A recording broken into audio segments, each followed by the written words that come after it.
कोणत्या मागणीसाठी निवेदन दिले, काय मागणी आहे? आज या ठिकाणी माननीय जिल्हाधिकारी साहेबांना आम्ही त्या ठिकाणी निवेदन देऊन विनंती केली आहे की NH 211 क्रमांक जो आहे सोलापूर आणि संभाजीनगर हायवे, तर त्या ठिकाणी बावी पाटी जी आहे त्या बावी पाटीच्या नजीक त्या ठिकाणी ऐन NH हायवेवर एका दुमजली इमारतीमध्ये त्या ठिकाणी वरच्या मजल्यावर त्या ठिकाणी इलिगल जुगार चालतो. त्या ठिकाणी जुगार अड्डा आहे आणि त्या जुगार अड्ड्यामध्ये नशापानीसह तो जुगार चालतो.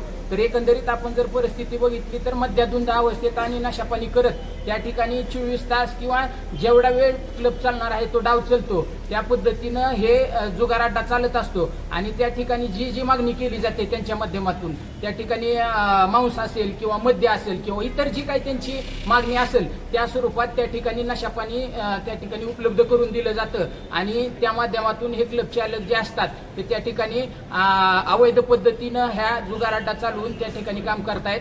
तर एकंदरीत आपण जर बघितलं तर राज्यातली सध्याची परिस्थिती हिट अँड रनची त्या ठिकाणी भरपूर वाढलेली आहे.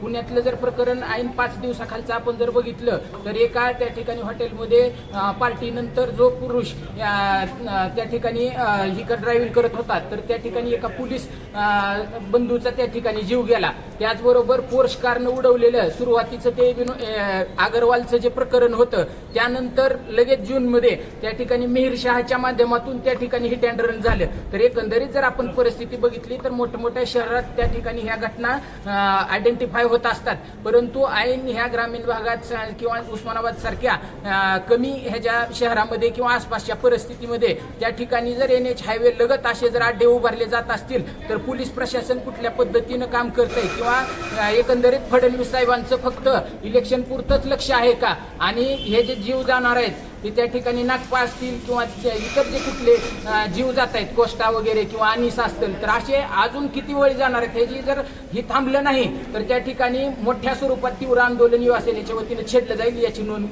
त्या ठिकाणी गृहमंत्र्यांनी आणि प्रशासनाने घ्यावी.